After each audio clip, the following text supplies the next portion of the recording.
Saint ভিনসেন্টের practice ground, team bus থেকে একে একে নামছেন ক্রিকেটাররা। কিন্তু ওয়েট, একজনকে কেমন জানি দেখালো। তিনি আর কেউ নন, সাকিব আল হাসান। চোখে রাজ্যের ঘুম, মুখে খানিক বিরক্তিও। একের পর এক জার্নি, যার ছাপ প্র্যাকটিসেও স্পষ্ট।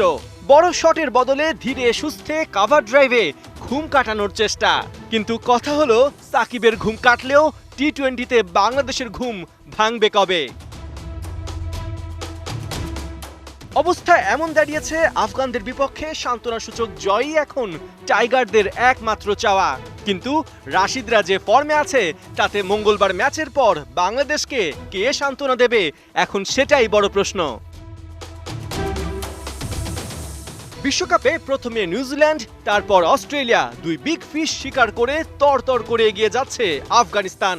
বোঝার উপায় নেই, আন্তর্জাতিক ক্রিকেটে এই দলটার বয়স মাত্র 15 বছর, অথচ ইন্টারন্যাশনাল ক্রিকেটে 38 বছর কাটালেও টাইগারদের ভেতর ক্রিকেটীয় সেন্স আর ক্যালিবারের কোনোটাই গ্রো করেনি।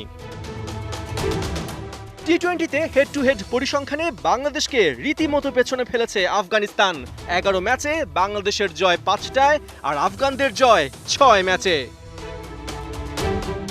যাই হোক, ঘুরে ফিরে আবারও ফিরতে হয় সাকিবের কাছে।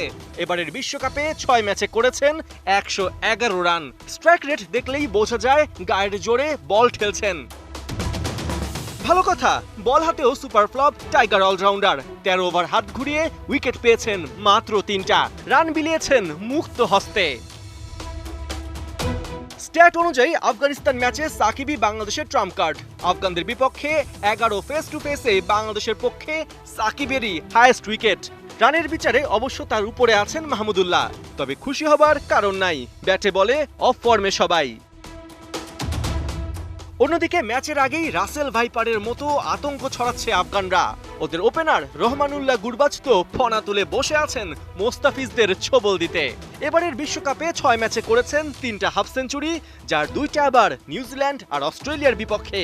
চলতি বিশ্বকাপে ইব্রাহিম জাদরানের টোটালও 200 ছাড়িয়েছে।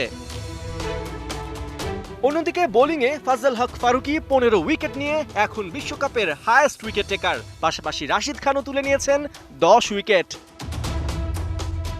তাই আর্নস্টভেল স্টেডিয়ামের স্লো পিচে এই দুজনকে কিভাবে সামলানো যায়, প্র্যাকটিসে তার টোটকা দিয়েছেন অ্যাসিস্ট্যান্ট কোচ নিক পোথাস। তবে টোটকায় পারফরমেন্স কতটা টাটকা হয়, এখন সেটাই দেখার অপেক্ষা।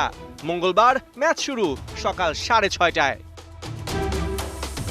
পার্থ বণিক, ৭১।